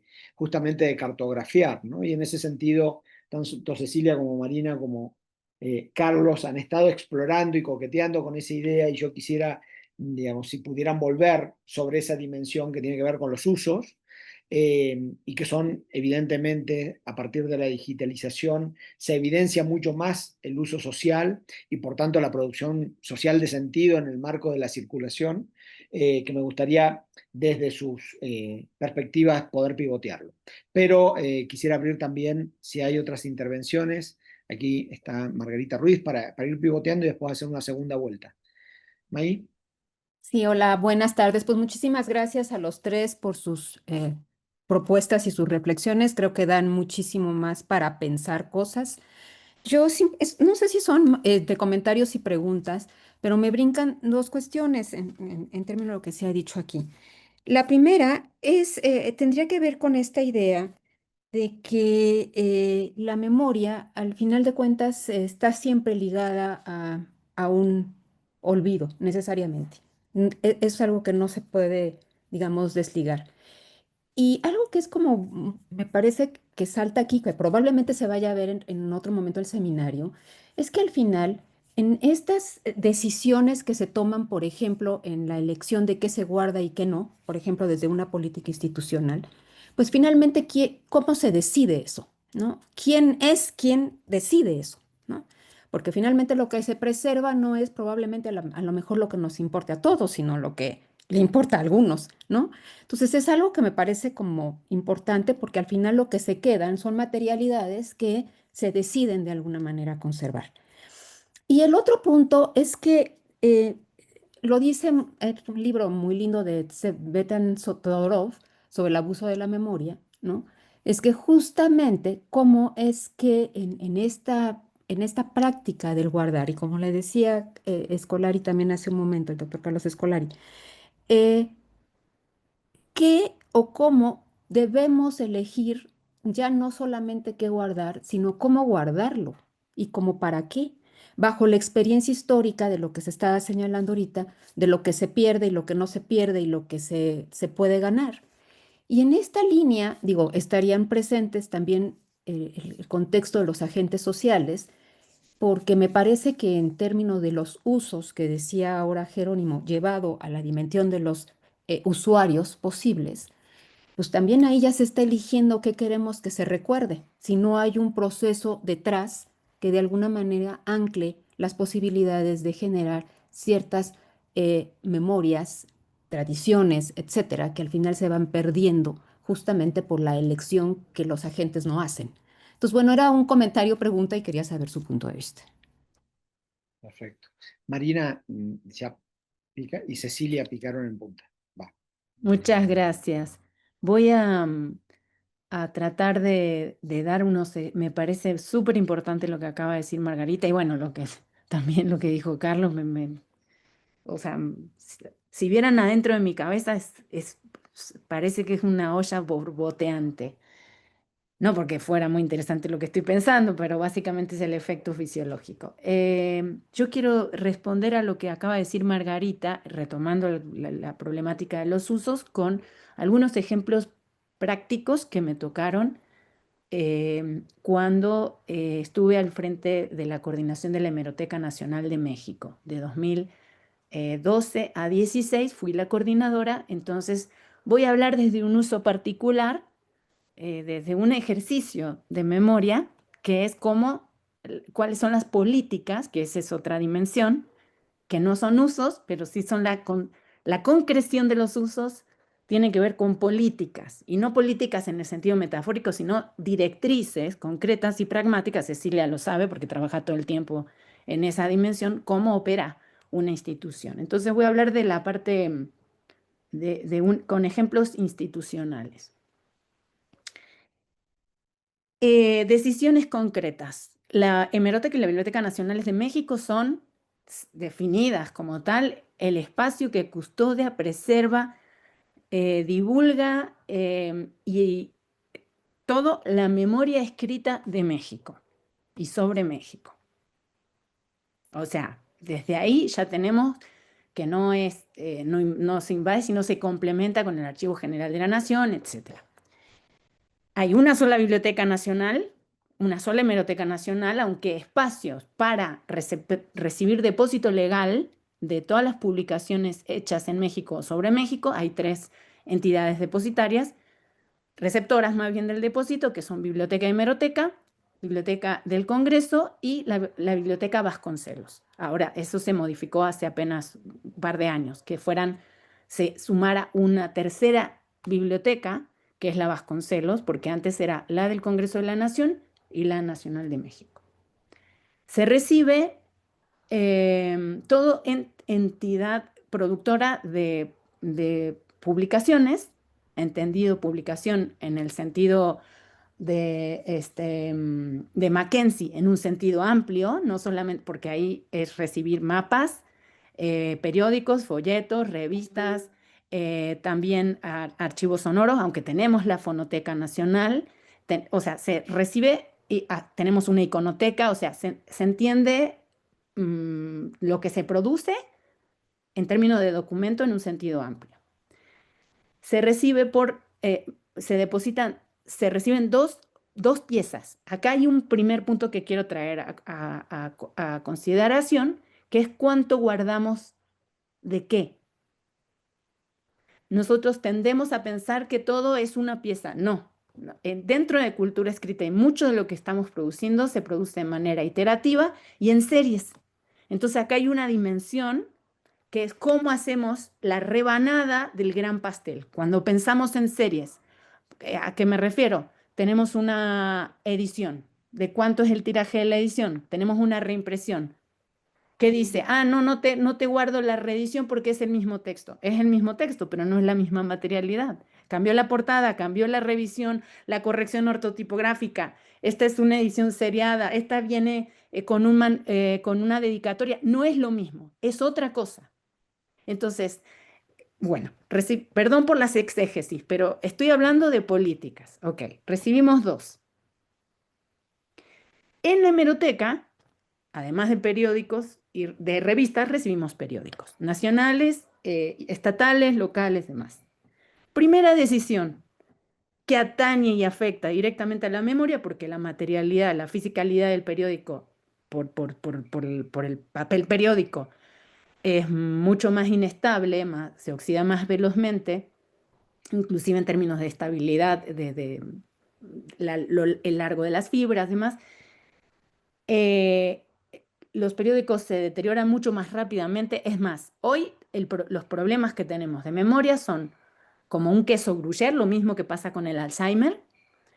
Lo que tenemos en los archivos es un deterioro acelerado por la oxidación de ciertos periodos de la cultura escrita, no solamente en México. Tenemos mejor conservados un incunable, un libro impreso mexicano del siglo XVI, XVII, XVIII, hasta que entra la pulpa mecanizada de papel. O sea, empezamos a tener problemas materiales de estabilidad oxidativa a partir de la década de los 30, 40 del siglo XIX. Ahí ya empezamos a tener problemas físicos de amnesia que se han querido ralentizar con la digitalización. Digitalización selectiva, que obviamente es quien decide qué y todo lo que Margarita nos acaba de decir, que es muy importante. No les quiero decir cómo tenemos los periódicos de finales del 19 hasta la década de los 40. O sea, eso es, hay algunas cosas algunas partes que no se pueden desechar porque es patrimonio nacional, pero se ponen en una especie de ataúdes, donde en una caja se pone el documento. No se puede tirar a la basura, aunque es polvo. ¿Mm? Y luego tienes el usuario que te dice que no le permites el acceso a la memoria cuando le dices, pero señor, es que además de que lo voy a hacer respirar polvo, no hay que mostrarle. Yo he llegado a tener que abrir esos ataúdes y mostrarle a la gente que no es negligencia del servidor público, sino que no se puede ya consultar ese material. Bueno, exégesis del exégesis. Recibimos 2. Primera decisión, ¿qué encuadernamos? Porque resulta que la primera barrera para estabilidad de los periódicos es encuadernar. El presupuesto de encuadernación es finito. Se encuaderna el ejemplar de consulta, se guarda el de custodia. ¿Mm? Aún así se afecta el de consulta. No hay departamento de conservación que pueda dar el servicio de ninguna institución. Biblioteca, hemeroteca, Archivo General de la Nación, Archivo Agrario, el INER, el que sea, el INA, el que sea, que pueda parar el deterioro del papel periódico. Entonces, primera barrera es la encuadernación. Tenemos políticas de encuadernación. ¿Qué encuadernamos, qué no encuadernamos? Nos llegan los fajos para el depósito, amarrados con mecates, con hilos. En los tiempos de procesamiento técnico, además de eso, bueno, ¿qué llegó? Bueno, hay que hacer un primer catálogo, ¿no? De ahí, el tiempo que pasa de ahí hasta que se encuaderna, y hay una encuadernación prioritaria. ¿Por qué? Porque de ahí pasamos a los otros mecanismos de memoria, de materialidad, digamos, de decisiones materiales. Antes era el microfilmar, de hecho, que sigue siendo la tecnología más estable. Y después la digitalización. ¿Qué se decide digitalizar primero? Aquello que el usuario solicita más. Entonces, la digitalización actúa como un elemento preventivo de la conservación, porque en lugar de prestar 200 veces un mismo libro que es pedido, porque hay una, digamos, demanda del usuario, lo digitalizo y tengo lo que se llama el ejemplar de sustitución, que en este caso es un ejemplar digitalizado. Muchas veces el usuario dice, no, yo quiero el físico. Y entonces la biblioteca tiene que decirle, sí, mira, sí, ¿qué es lo que necesitas ver? Si es la información, este ejemplar de sustitución cumple las necesidades de consulta. Entonces, hay una especie de actitud profiláctica de la institución para preservar eso, porque hay una especulación o expectativa de cuánto tiempo va a durar esa pieza como un objeto. Entonces, estas políticas que yo estoy diciendo no son exclusivas de la Hemeroteca Nacional de México. Son políticas a nivel general y obviamente después está todo lo que implica la preservación de la copia digital, ¿no? Que es, o sea, el hecho que digitalicemos es como trasladar a otro espacio todos los mismos problemas que tuvimos con la preservación del objeto físico. Lo que yo quería comentar con esto es que esos usos que estamos pensando en instituciones públicas, que tenemos un compromiso por el acceso abierto, a la consulta, también tienen otro filtro. Pongo por caso, me mantengo en la misma hemeroteca. Nosotros no podemos tener acceso público, dar acceso público de periódicos o revistas que tienen fotografías o artículos firmados que son sujetos a copyright, por más que somos una institución nacional, porque están protegidos. Entonces no podemos dar acceso, o sea, dentro del inmueble puedes consultar el documento, pero fuera de la institución no podemos abrirlo, aunque esté digitalizado.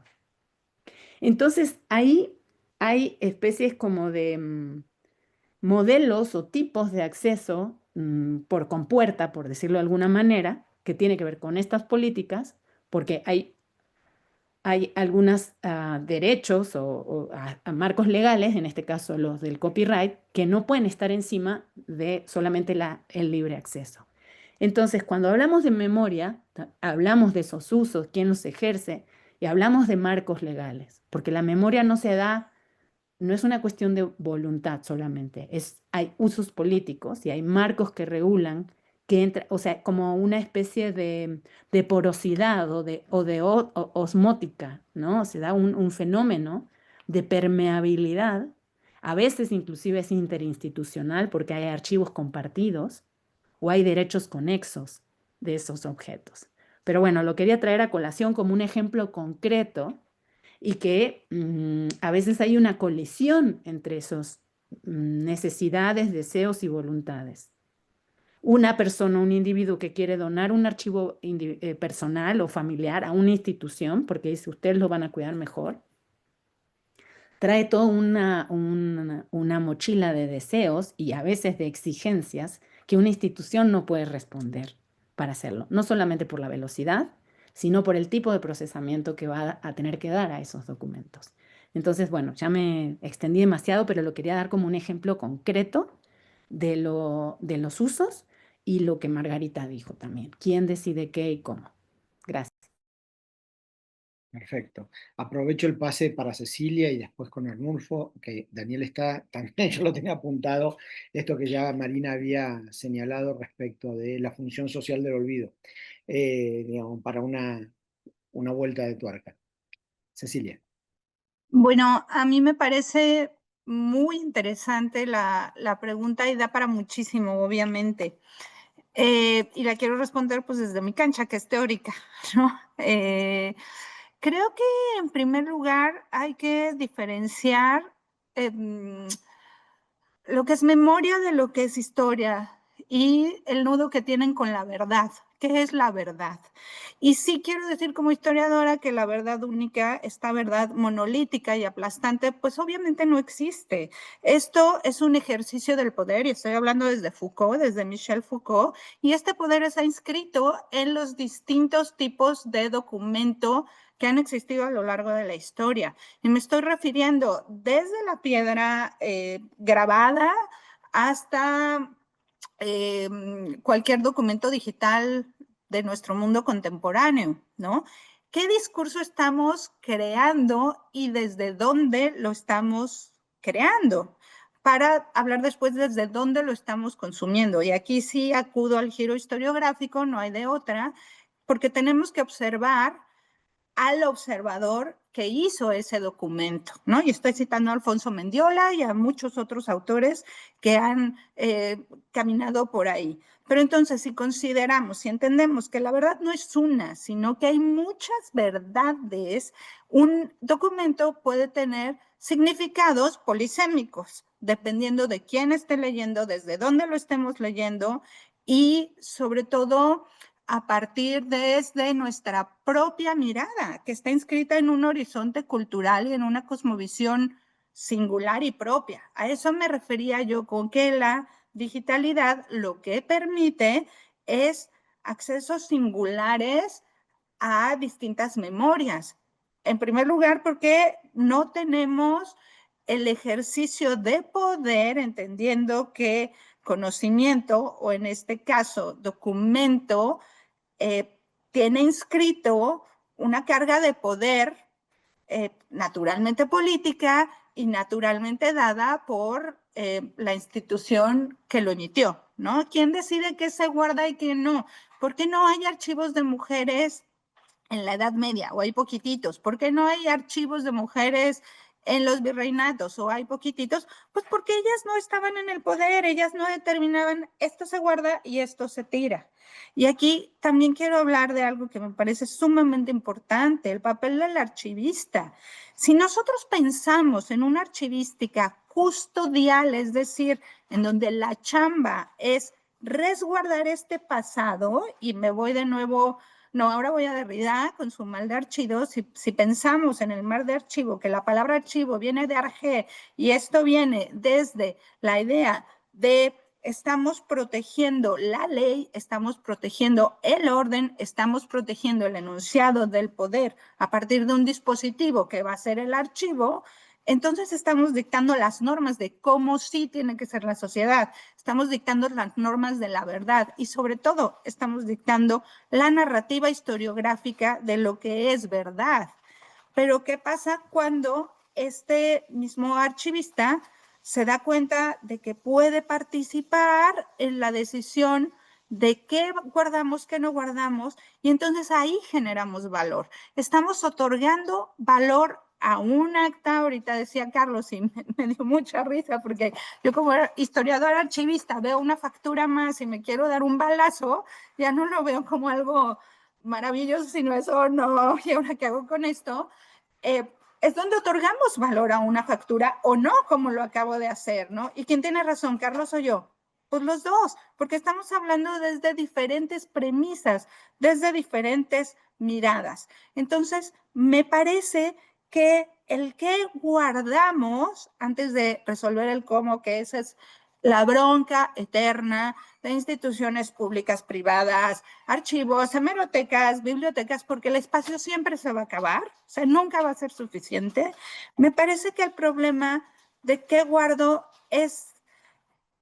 tiene su propia historicidad, porque estamos viendo con diferentes propósitos. Los valores se transforman a lo largo de la historia. Entonces, lo que yo quería guardar en un primer momento, ahora no me interesa. Es decir, a mí, a Cecilia, en la Ibero, una factura más de un cartel para una marcha abortista en 1980 es ¡ay! Otra caja que se me va a hacer más gorda, ya no la puedo conservar, ¿no? Mientras que para algún historiador economista o alguien que haga historia económica, pues es oro molido. Entonces siempre depende mucho de la mirada, eso es muy importante. ¿A qué le vamos a asignar valor? Es en función de nuestro horizonte de pensamiento, a nuestra cosmovisión, y nunca debemos de dar por sentado que el documento es igual a verdad. Por favor, superemos esta discusión neopositiva, porque ya, o sea, ya fue, ya estamos como mucho más acá y tenemos otras posibilidades. Eso es por una parte. Por otra parte, ¿cómo conservamos? Eso sí es un lío y Marina no me va a dejar mentir. Hay unas verdaderas tragedias con los materiales del siglo XIX y del siglo XX, porque la calidad de los materiales, su propia materialidad, es mucho más, es menos consistente, es más vulgar en el sentido matérico de la palabra. Ella lo dijo, cuando entra la celulosa mecanizada, industrializada, perdón, no tiene nada que ver con un maravilloso volumen hecho de trapo del siglo XVI, nada que ver. Y lo más frágil que tenemos es la digitalidad, ¿no? Si mi USB lleno de mi investigación maravillosa se me cae al agua, se llamaba. No hay manera de recuperar eso. Entonces, lo que nos dicen los técnicos es que siempre hay que tener un plan de contingencia detrás, un plan para que vayamos migrando los formatos. En el caso de materialidades como puede ser la música, estoy pensando en pianolas, en estos rollos maravillosos de pianola, o en la fotografía, pensemos en un daguerrotipo, un ferrotipo, o si no se conserva la máquina para reproducir y si no tenemos un plan, que obviamente son carísimos y nadie los puede pagar en su totalidad, para migrar los contenidos a la plataforma digital emergente, pues tenemos un grave problema, ¿no? Esto es una realidad y todos nos enfrentamos a eso. Y a pesar de que tengamos las posibilidades, en un mundo ideal, tenemos el dinero, tenemos el espacio y podemos migrar todo, en cada migración se pierden características materiales. A veces podemos obtener otras. Por ejemplo, en una digitalización de un manuscrito del siglo XVI en México. Cuando lo digitalizamos y le cambiamos la polaridad, podemos ver cosas súper interesantes de las fibras, hay un palimpsesto, sí, claro, pero se va como la imagen desgastando porque se traduce en una imagen. Y el tratamiento de una imagen es completamente diferente al tratamiento de un libro, de un periódico, de una fotografía. Eso, y yo creo que ahí me corto. Pero la pregunta que hicieron, ¿cómo el olvido como una manera social? Como dijo Margarita súper acertadamente desde mi perspectiva, olvido y memoria van de la mano, pero recuerden que la memoria es tramposita. Memoria no es historia porque no tiene pretensión de realidad y está vinculada con los afectos. Además, la memoria nos hace, el cerebro nos hace como muchas trampas que sí dependen, están vinculadas profundamente a la afectividad, a la historia personal.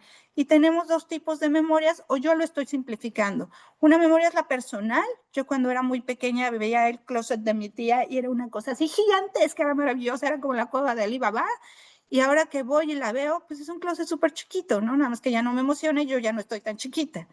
Y otra cosa son las memorias colectivas. Y ahí es donde creo que el olvido puede, si lo utilizamos con cuidado y no para esconder, no para ocultar, como registros de prisioneros nazis que fueron exterminados en los campos con las cámaras de gas, o cientos de personas desaparecidas en listas de políticas en América Latina. Tenemos un montón de ejemplos durante la segunda mitad del siglo XX, sino para no revictimizar a alguien. Si de plano yo decido no dar esos datos para no obviar, tengo que tener cuidado con ciertos archivos. Debo proteger no solamente la materialidad de mi archivo, sino a la persona de la cual se está hablando en el archivo, sobre todo si son archivos contemporáneos.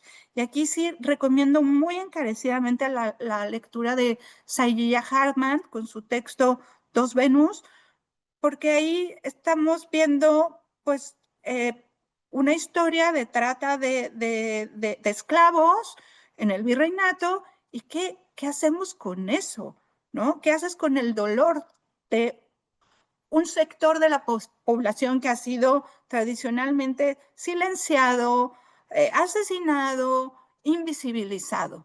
Entonces, ahí tenemos que tener mucho cuidado qué y cómo visibilizamos, qué discurso. Yo, desde mi cancha, que es la historia, desde qué discurso historiográfico voy a narrar, qué debo respetar. Y estamos hablando de estas pretensiones de verdad, que nuevamente no son monolíticas.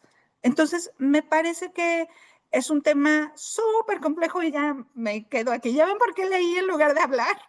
Muchas gracias. Al contrario, Cecilia. Sí, es cierto que ya nos va topando la hora más o menos digna para mantenernos en este entorno digital, ¿no?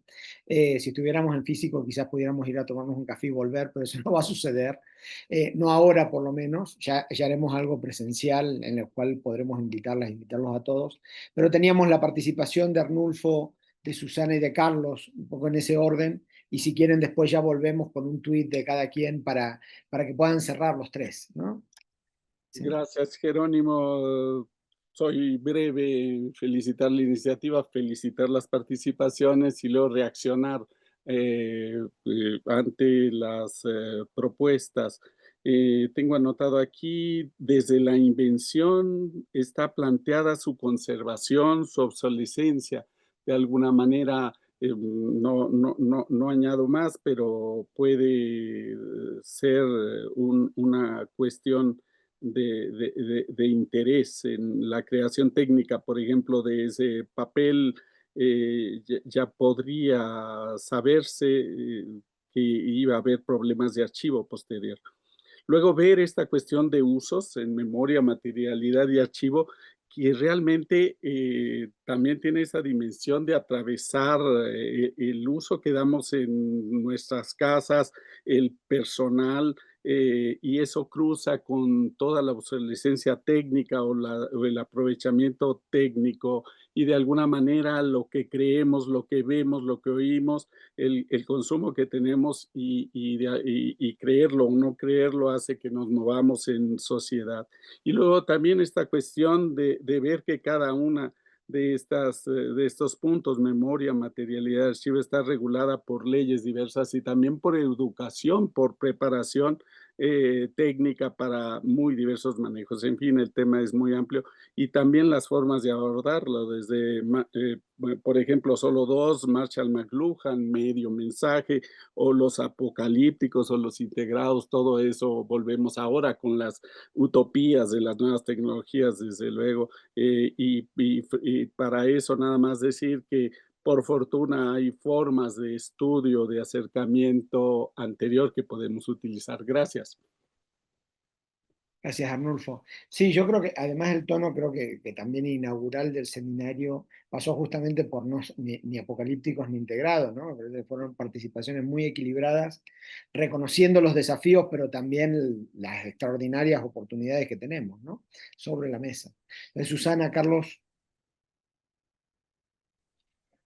Muchas gracias. Pues bueno, yo creo que coincidirás conmigo, Jerónimo, que la emoción de haber planteado esta idea que nació ahí como nacen muchas ideas en el escritorio, tú corriendo siempre, pero ahí estábamos y qué emocionante ver que se ha consolidado de esta manera tan productiva y el reto y la responsabilidad que adquirimos ahora con seguir fomentando la discusión sobre estos temas. Yo también muy breve, creo que también las personas participantes que están aquí, a quienes hemos convocado un poco de manera de búsqueda temática y hemos empezado a armar esta red. Seguramente nos faltan muchísimas personas, pero veo aquí entre los participantes y las participantes gente que está vinculada de alguna manera con estos temas y eso también me emociona mucho.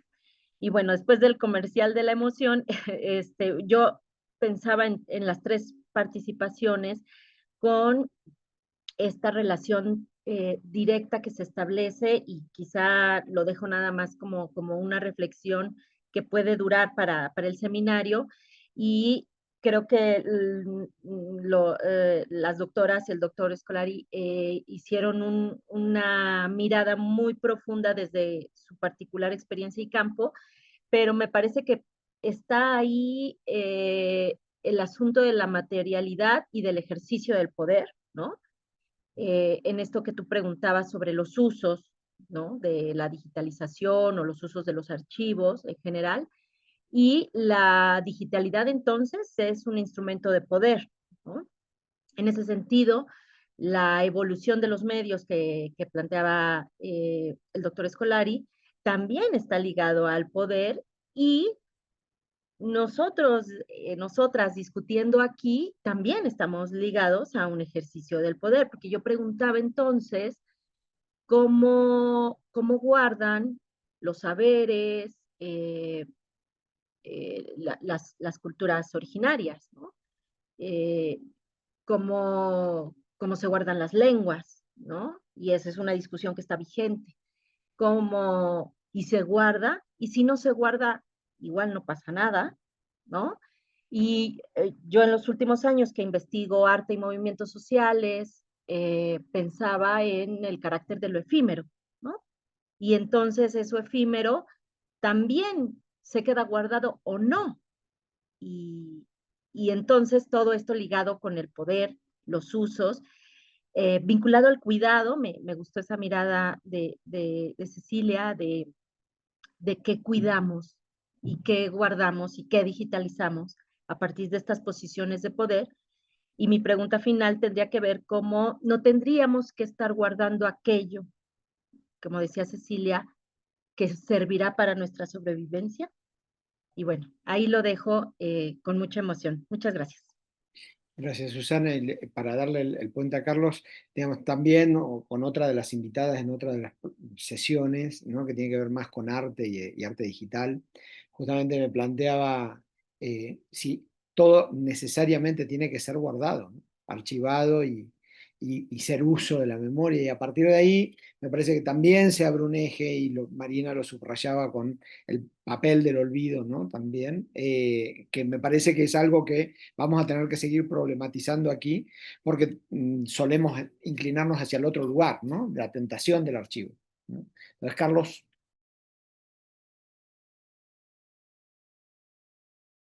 Estás muteado, ¿eh? Decía que gracias por las contribuciones. Yo creo que por deformación profesional nos hemos enfocado en una cosa muy pequeña que es gigante, que es la preservación del papel, de la archivación, un proceso real, histórico de archivación de la materialidad. Estaba buscando acá alguna cosa que escribí hace 5 años. Perdón, no, esto es el 2023. 2023, los números decían que se habían sacado 12.000 millones de fotos a lo largo de la historia, pero para el 2030 tendríamos casi unos 30.000 millones de fotografías dando vuelta. Cada año se toman casi 2.000 millones de fotos, unos casi 5.000 millones de fotografías por día. O sea, todo esto que nosotros venimos hablando, del archivo, del papel, del diario, que mi biblioteca en la facultad ya no quiere libros. Yo le he ofrecido libros nuevos que me llegan, que no me interesaban, y ya no los quieren porque no hay lugar, etcétera, etcétera, ¿no? Pero digamos, toda esta práctica tradicional del archivo en papel o fotográfico, lo que sea, es una gota en un océano que se está, no sé, duplicando, triplicando cada 2 o 3 años, y que plantea desafíos. Bueno, las clásicas preguntas, ¿no? ¿Quién decide? Hoy decide el algoritmo, que sabemos que no son neutrales, que son grandes corporaciones. ¿Qué olvidamos? Y que olvidamos la mayor parte de las cosas, porque al haber más información, nuestro aparato cognitivo tiene una serie de limitaciones de procesamiento de información. Pensemos que hoy en media hora, 1 hora, vemos más fotografías, más imágenes que un campesino en el medioevo en Europa en el siglo XII o XIII. Su universo iconográfico era limitadísimo. Una iglesia, alguien que pasaba contando historia y tenía una xilografía, no sé. Hoy en un rato procesamos muchísimas más fotografías e imágenes que una persona de esa época. Y nuestro cerebro, bueno, va sobreviviendo a esto. Pero claro, no controlamos el olvido, porque tanta información, cuando queremos recordar algo ya no lo acordamos, no lo recordamos y derivamos esa función a las redes y a las bases de datos. O sea, yo creo que todas estas preguntas que se han venido formulando, yo creo que hoy están todas en crisis, ¿no? Fíjense todos los problemas que hubo con archive.org, que tiene ellos captan partes de la web, están archivando la web, que no se puede archivar toda, evidentemente, y cuando asumió ahora, bueno, la última vez Donald Trump, ya puso en peligro los fondos, y esta gente, bueno, yo creo que ya se movilizaron hacia Canadá, por allá, y ellos tratan de salvar algunas de las páginas web de cada día, ¿no? O sea que se está generando una memoria que está fuera de control, que es muy difícil de gestionar, de seleccionar, de olvidar. Yo creo que ese es el gran desafío. Y vuelvo a lo que yo decía antes, ¿no? ¿Cómo se van a construir las memorias del futuro? sobre todo pensando en esta aceleración tecnológica, bueno, los problemas que estamos mencionando. Pero yo creo que todos estos problemas hoy se han escalado a una dimensión que cuesta asumirlo, ¿no? Sobre todo pensando en los ritmos lentos, los presupuestos que tenemos para archivación, y que hemos cedido la archivación. Y después hay otro tema, ¿no?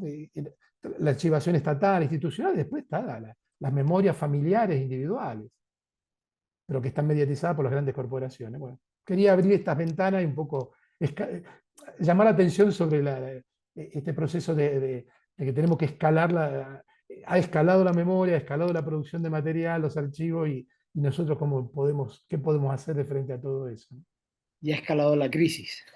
Okay. Sí, entonces, para cerrar, Cecilia también y Marina, una última entrada hoy, digamos, también anticipar, entonces yo me parece que es fundamental que esta conversación se vaya acumulando, entonces les voy a compartir en un espacio, digamos, puedan o no conectarse, insisto, sincrónicamente, creo que de entrada archivar esta conversación va a ser fundamental, quizás compartir algunos materiales, ahí sí, en el marco estricto de quienes participamos en el seminario, por todo lo que decía Marina, ¿no? ¿Quién tiene acceso a a la conversación? Sí, pero a todas las otras referencias que nosotros tenemos en nuestras memorias particulares digitales, pero que creo que es valioso para el propio ejercicio colectivo del seminario empezar a tener, digamos, ese archivo ahí disponible para que podamos acceder de diferentes maneras. Entonces, para cerrar, Cecilia, ponerle un punto y seguido a esta conversación, ¿no? Y Marina, y cerramos contigo. Ya, bueno, yo agradezco mucho a todos su escucha, su atenta escucha y las palabras de todos. Y mi punto y seguido sería que a la hora de decidir qué archivamos y qué no, pensemos en la colectividad. Si la pandemia nos dejó una enseñanza, es que si hacemos todo para uno mismo, si atesoramos y guardamos solo para uno mismo, eso no sirve de nada. Pensemos en función de las colectividades y que sí voltemos a ver al otro, ¿no? A esta colectividad vulnerada, a esta colectividad silenciada, y que entonces otorguemos valor a lo que vamos a archivar para que distintas memorias y distintos discursos historiográficos sean posibles. Y eso pues solo se permite a través del cuidado. Muchas gracias. Bárbaro. Gracias, Cecilia. Marina. También, muchísimas gracias. Yo quisiera, sé que va a salir porque Susana ya lo dijo, y bueno, pero sí quiero invitar porque es algo que me convoca a pensar. Se manejó en este contexto, pero quiero ser muy explícita de que estamos hablando de memorias, archivos y materialidades o inmaterialidades, es decir, pluralizar los conceptos nos permite también estar muy alertas sobre modos diversos de generar esas memorias, porque justamente las formas en las que comunidades originarias se relacionan con la memoria es diferente, y creo que valdría mucho la pena ver esas maneras y esas materialidades, ¿no? Pensando a lo mejor no en memorias, materialidades y archivos del sur. Y también a nivel no solamente de los usos y de las escalas, ¿no? Se mencionó, anecdóticamente comenté lo institucional, pero estas memorias institucionales necesariamente están nutridas o abrevan de memorias individuales, familiares, personales, en fin. Entonces, el concepto de constelación también nos puede ir como de lo micro a lo macro, y nos puede habilitar pensar que los usos de lo individual pueden ir a lo institucional y volverse. Es decir, lo pienso porque, por ejemplo, este año en México está dedicado institucionalmente a nivel federal a la mujer indígena, pero tuvimos el año Zapata, en fin, y a veces son colectivos y a veces son individuos. ¿Y qué estamos recordando cuando decimos el año de? Y también a nivel de los derechos. Y sí quiero mencionar una cosa que al menos en el ámbito mexicano no está legislado, que es el derecho al olvido. En términos del borrado explícito, de los trazos digitales que nosotros podemos estar, que todo el tiempo estamos, a cada clic estamos haciendo. Entonces acá también esto que navega hacia la dimensión reglamentaria y política, que tiene que ver también con las violencias, o lo que acá se mencionó explícitamente, hay cuestiones que sí podemos medir para no revictimizar, pero a veces necesitamos, el olvido es terapéutico, el olvido permite sanar también. Entonces hay una dimensión también de salud, ¿no? Que valdría la pena considerar. Pues eso es todo. Gracias. Sin duda. Bueno, a partir de ahí, Carlos, no sé si querés tirar un último tuit o listo, con esto cerramos.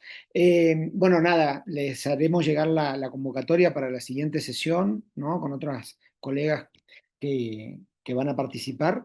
Y nuevamente, uno de los objetivos tiene que ver con materializar una red, ¿sí?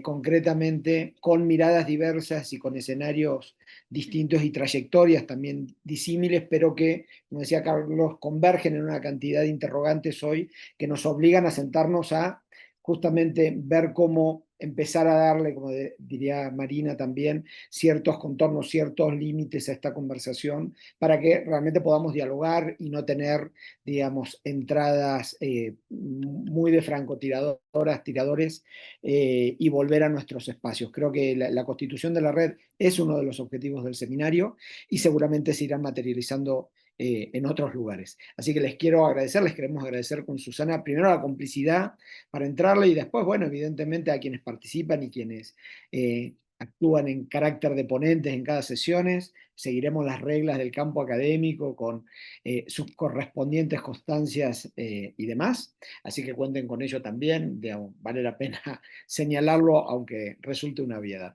Así que les agradezco muchísimo que se hayan tomado el tiempo y que hayamos comenzado esta conversación que ya venía de tiempo atrás. Muchas gracias.